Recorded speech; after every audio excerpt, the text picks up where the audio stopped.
pada hari ini kita akan lihat dahulu apakah definisi untuk pemalar. So pemalar ni adalah bertindak seakan-akan pemboleh ubah, tetapi pemalar dia menyimpan sesuatu nilai dan nilai ini akan disimpan dalam ingatan komputer. So perbezaan utama antara nilai suatu pemalar, dia tidak akan berubah. Dia sentiasa tetap lah. Okey, so yang paling popular ataupun yang paling biasa kita gunakan contoh pemalar adalah nilai pi. Nilai pi yang mana kamu belajar dalam matematik, iaitu pi adalah bersamaan dengan 3.142 ataupun kalau dalam pecahan kita akan tulis sebagai 22/7. So itu adalah satu contoh nilai pemalar. Okey, ini pula perbezaan antara pemboleh ubah dan juga pemalar. So daripada segi ciri-ciri, okey, perubahan nilai. Okay, kita lihat untuk pemboleh ubah mempunyai nilai yang boleh berubah-ubah. Okey, manakala untuk pemalar mempunyai nilai yang tetap dan tidak berubah. Okey, untuk nilai yang perlu diingat, okey, pemboleh ubah, pengatur cara program perlu mengingat label dan nilai yang digunakan. Okey, label maksudnya apa yang kamu isytiharkan pemboleh ubah tersebutlah dari segi ejaan dan sebagainya. Untuk pemalar, pengatur cara tidak perlu untuk mengingat label dan nilai yang digunakan, sebab nilai dia memang dah tetap dan ditetapkan oleh kita lah sebelum kita memulakan sesuatu program. Okey, standard penggunaan nilai, pemboleh ubah dia tiada nilai standard sebab dia berubah-ubah, so tiada nilai standard. Pemalar nilai yang standard. Contoh untuk pi tadilah 3.142. Okey, so biasanya untuk pengatur caraan yang melibatkan nilai pemalar, so biasanya dia bergabung, dia mesti bergabung dengan operator matematik ataupun operator lah. Okey, disebabkan biasanya untuk pemalar ni kita akan buat satu program yang mana melibatkan pengiraan. Contoh yang paling biasa adalah pengiraan luas, isi padu, BMI dan sebagainya lah, yang maksudnya yang melibatkan formula. So bila melibatkan formula matematik, so dalam Python, so kita kena gunakan simbol operator yang betul lah. So pada hari ini cikgu akan ceritakan kita ada beberapa operator. So untuk operasi tambah, kalau dalam matematik kita akan guna simbol tambah tapi dalam pengatur caraan ada yang berbeza sedikit tapi untuk tambah dia masih simbol yang samalah, kita akan guna simbol tambah di sini. Okey, untuk tolak, tolak pun kita guna simbol sama juga, iaitu tolak.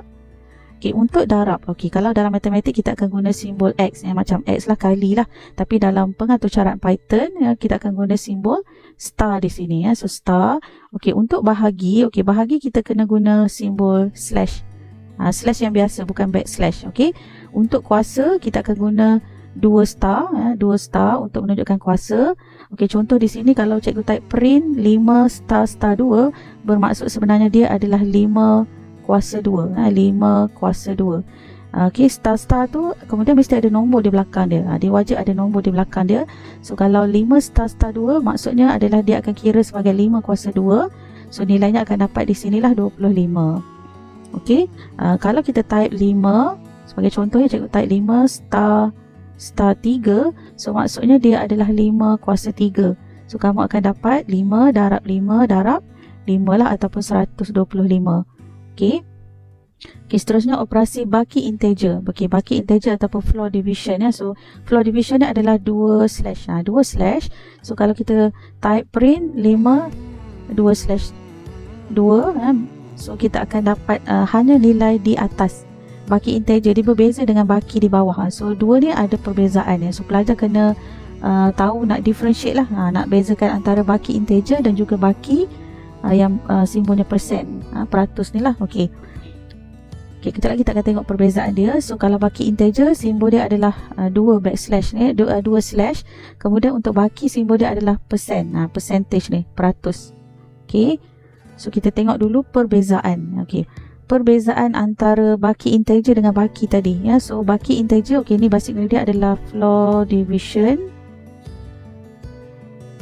Okey, dan untuk baki yang ini kita panggil modulus. Okey, so untuk baki integer ni bermaksud kita hanya mengira nilai yang di atas. Ini adalah nilai untuk baki integer, angka bulat hasil dari bahagi. Maksudnya di atas lah dapat hasil dia berapa. Okey, untuk baki persen ni, modulus ni, baki hasil dari bahagi. Maksudnya yang di bawah. So tu perbezaan dia lah. Okey, so apa yang kita dapat baki itu adalah akan jadi untuk simbol peratus kita. Okey, seterusnya, okey, ini adalah contoh dari buku teks. Okey, cikgu ada contoh 3.13 penggunaan pemala untuk mengira luas bulatan. Okey, so dalam matematik kamu ada belajar luas bulatan. Okey, bulatan kita ada, dalam bulatan kita akan ada jejari. Okey, sekejap cikgu akan lukis bulatan. Okey, ni bulatan. Okey, so dalam matematik kita akan belajar dalam bulatan dia ada satu pusat. Okey, di tengah dia ada pusat bulatan dan ada satu jejari di sini. J lah jejari. Okey, dan formula untuk luas bulatan, formula luas bulatan kalau dalam matematik, kalau masih ingat, formula dia adalah sama dengan pi J kuasa 2. Pi darab jejari kuasa 2. Okey, so dalam contoh 3.13 ni, okay, dia dah bagi pada kamu contoh coding dia lah. Mula-mula kita isytiharkan dulu. Okey, PI ni adalah untuk kita punya nilai pemala pi kita. Kita tak boleh type simbol lah. Kita tahu kan kalau pi simbolnya adalah macam huruf N ni, macam topi macam tu, macam simbol bahasa Jepun lah. Okey, so untuk pi, okay, bila kita nak isytiharkan sesuatu pun boleh ubah, sebab pemala ni dia juga macam satu pun boleh ubah, so kita tak boleh nak guna simbol pi macam ni, so kita kena type lah. Biasanya kita akan type pi, so itu adalah untuk pi dan nilai dia kamu terus tetapkan kepada 3.142, ataupun kalau sesetengah mungkin nak guna 22/7 pun boleh jugalah. Tapi disebabkan kita terus bahagi, sebab bila type 22/7 ni, so nanti komputer dia akan faham bahagi jugalah kan. So kita terus type adalah 3.142.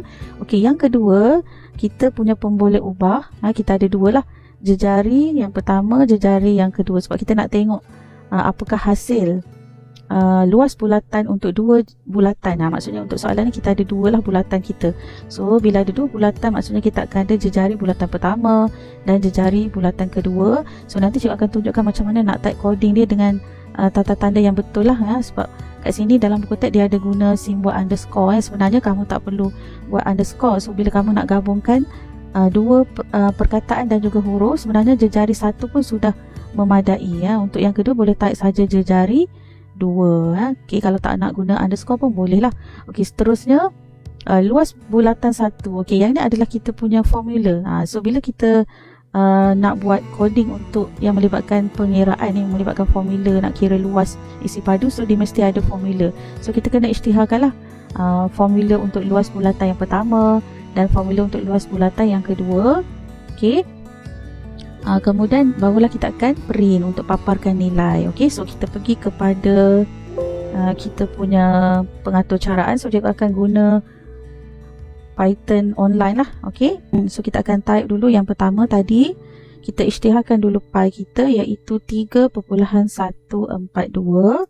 Okey, seterusnya kita akan isytiharkan nilai ataupun pun boleh ubah kita. So jejari, cikgu akan guna jejari 1 sahaja.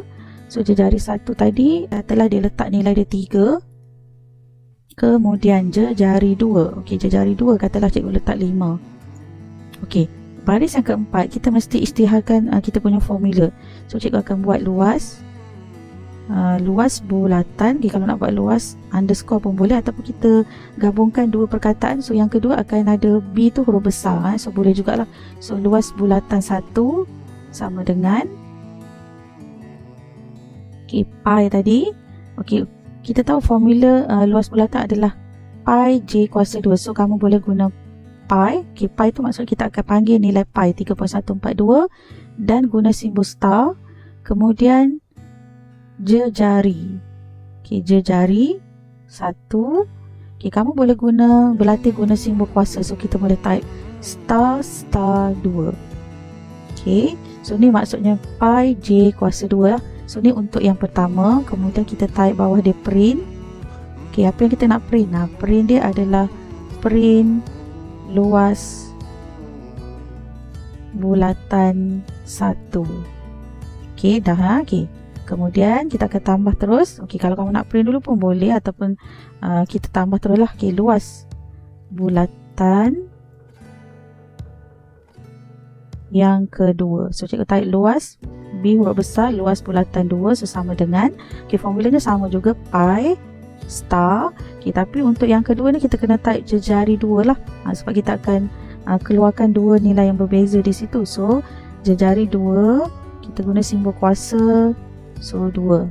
Okey, kemudian kita type lagi print luas bulatan 2. Okay, so kita akan run lah, kita tengok hasil dia. Okey, so bila kita run, kita akan lihat lah, kita akan dapat nilai.